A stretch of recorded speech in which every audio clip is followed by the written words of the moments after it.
Hello, എല്ലാവർക്കും സ്വാഗതം.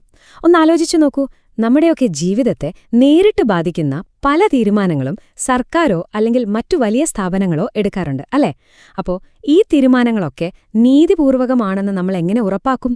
ഇതിനെക്കുറിച്ചാണ് നമ്മൾ ഇന്ന് സംസാരിക്കാൻ പോകുന്നത്. ഈ ഒരു ചോദ്യം നമുക്ക് ഒന്നുകൂടി ആഴത്തിൽ ചിന്തിക്കാം. ഒരു സർക്കാർ ഏജൻസി നിങ്ങളുടെ അവകാശങ്ങളെ ബാധിക്കുന്ന ഒരു തീരുമാനമെടുക്കുന്നു എന്ന് വയ്ക്കുക. ആ തീരുമാനം ന്യായമാണെന്നുറപ്പു തരുന്ന ഘടകം എന്തായിരിക്കും? ഇത് വെറും ഒരു നിയമപരമായ ചോദ്യം മാത്രമല്ല, ഇത് നമ്മുടെയൊക്കെ അവകാശങ്ങളെ നേരിട്ട് തൊടുന്ന ഒരു കാര്യമാണ്. ഇതിന്റെ ഉത്തരമാണ് നമ്മളിന്ന് കണ്ടെത്താൻ ശ്രമിക്കുന്നത്. അപ്പൊ ശരി, നമുക്ക് നേരെ വിഷയത്തിലേക്ക് വരാം.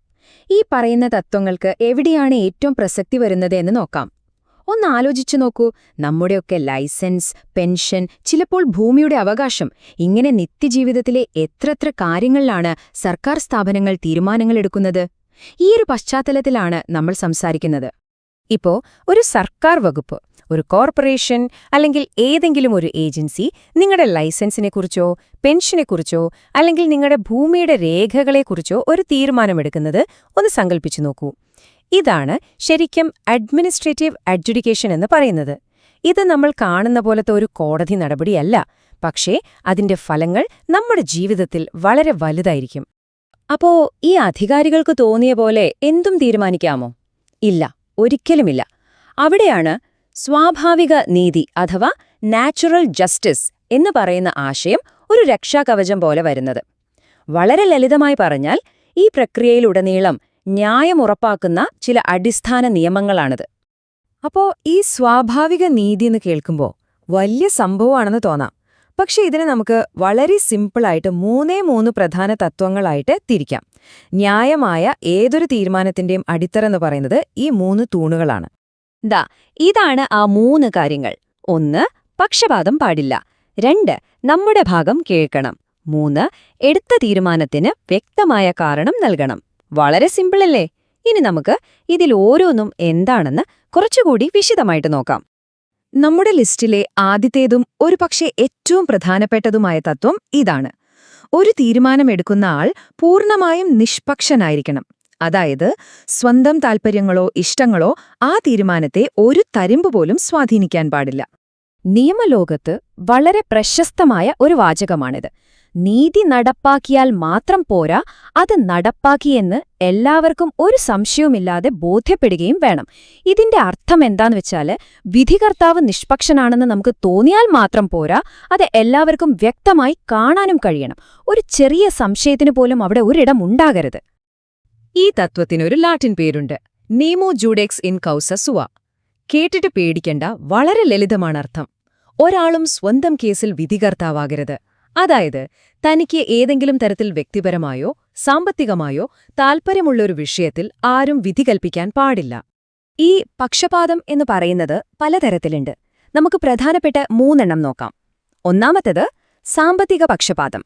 അതായത് ആ കേസിന്റെ വിധിയിലൂടെ തീരുമാനമെടുക്കുന്നയാൾക്ക് എന്തെങ്കിലും സാമ്പത്തിക നേട്ടമുണ്ടാകാനുള്ള സാധ്യത. രണ്ടാമത്തേത് വ്യക്തിപരമായ പക്ഷപാതം. അതായത് കേസിൽ ഉൾപ്പെട്ട ആളൊരു സുഹൃത്തോ ബന്ധുവോ അല്ലെങ്കിൽ ഒരു ശത്രു തന്നെയോ ആണെങ്കിൽ അത് തീരുമാനത്തെ സ്വാധീനിക്കാൻ സാധ്യതയുണ്ട്. ഇനി മൂന്നാമത്തേത് വിഷയപരമായ പക്ഷപാതം.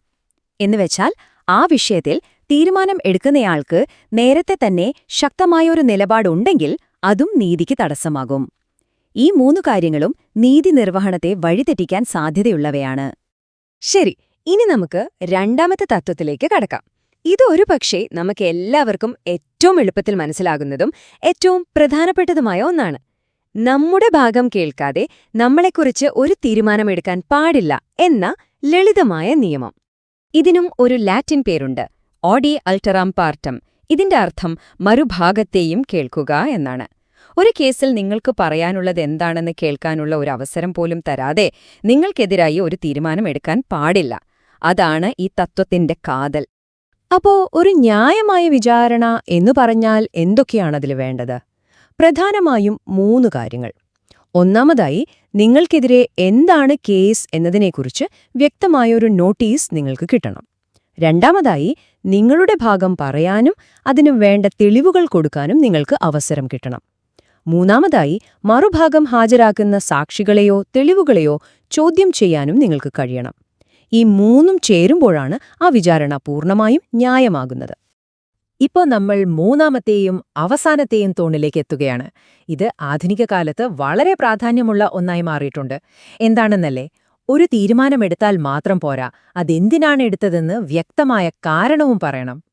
ഈ തത്വം ഉറപ്പാക്കുന്നത് എന്താണെന്ന് വെച്ചാൽ, തീരുമാനങ്ങൾ ഒരു ബ്ലാക്ക് ബോക്സിൽ നിന്ന് വരുന്നതുപോലെ ആകരുത്. അതായത്, എന്തൊക്കെയോ കാര്യങ്ങൾ അകത്ത് നടന്നു, അവസാനം ഒരു വിധി പുറത്തു വന്നു, പക്ഷേ എന്താണ് സംഭവിച്ചതെന്ന് ആർക്കും അറിയില്ല. അങ്ങനെ ഒരവസ്ഥ ഉണ്ടാകാൻ പാടില്ല. പ്രക്രിയ സുതാര്യമായിരിക്കണം. ഈ ഒരു താരതമ്യം നോക്കൂ. കാരണങ്ങൾ പറയാത്ത ഒരു തീരുമാനം എങ്ങനെയുണ്ടാവും? അത് നമുക്ക് തോന്നിയ പോലെ എടുത്തതാണെന്ന് തോന്നും. അതിനെതിരെ ഒരു അപ്പീലിന് പോകാൻ പോലും നമുക്ക് ബുദ്ധിമുട്ടായിരിക്കും. നേരെ മറിച്ച് കൃത്യമായ കാരണങ്ങളോടെ ഒരു തീരുമാനം വരുമ്പോഴോ അത് സുതാര്യമാകും, ഉത്തരവാദിത്തമുള്ളതാകും. മാത്രമല്ല, ആ തീരുമാനത്തിൽ എന്തെങ്കിലും പിഴവുണ്ടെങ്കിൽ നമുക്കത് കോടതിയിൽ പോയി ചോദ്യം ചെയ്യാനും എളുപ്പമാകും.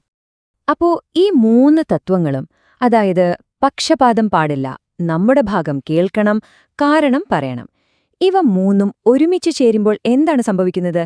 എന്തുകൊണ്ടാണ് ഈ സ്വാഭാവിക നീതി എന്ന ആശയം ജനാധിപത്യത്തിൽ ഇത്രയധികം പ്രാധാന്യമർഹിക്കുന്നത്?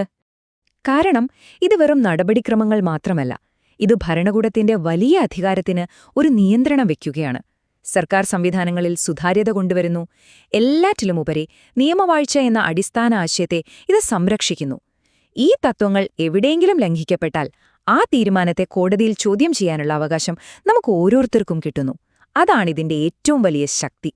അതുകൊണ്ട് നമ്മൾ ഓർക്കേണ്ട ഏറ്റവും പ്രധാനപ്പെട്ട കാര്യം ഇതാണ്: ഈ സ്വാഭാവിക നീതി എന്നത് നിയമപുസ്തകങ്ങളിലെ വെറുമൊരു സിദ്ധാന്തമല്ല. ഇത് നിങ്ങളെയും എന്നെയും പോലുള്ള സാധാരണക്കാരെ സംരക്ഷിക്കാൻ വേണ്ടി ഉണ്ടാക്കിയിട്ടുള്ള പ്രായോഗികമായ നിയമങ്ങളാണ്. ഒരു സർക്കാർ സ്ഥാപനം നിങ്ങളുമായി ബന്ധപ്പെട്ട ഒരു തീരുമാനമെടുക്കുമ്പോൾ നിങ്ങളുടെ കയ്യിലുള്ള ശക്തമായ ഒരു കവചമാണിത്. അപ്പോ അവസാനിപ്പിക്കുന്നതിന് മുൻപ് ഒരു ചോദ്യം കൂടി.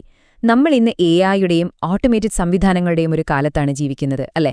സർക്കാരിന്റെ പല തീരുമാനങ്ങളും കമ്പ്യൂട്ടറുകൾ എടുക്കാൻ തുടങ്ങുന്ന ഒരു ലോകത്ത് ഈ പറയുന്ന ന്യായത്തിന്റെ അടിസ്ഥാന തത്വങ്ങൾ, അതായത് പക്ഷപാതമില്ലായ്മയും നമ്മുടെ ഭാഗം കേൾക്കാനുള്ള അവകാശവുമൊക്കെ എങ്ങനെ നമ്മൾ ഉറപ്പാക്കും? ഇത് നമ്മൾ എല്ലാവരും ഒരുമിച്ച് ചിന്തിക്കേണ്ട ഒരു വലിയ വിഷയമാണ്.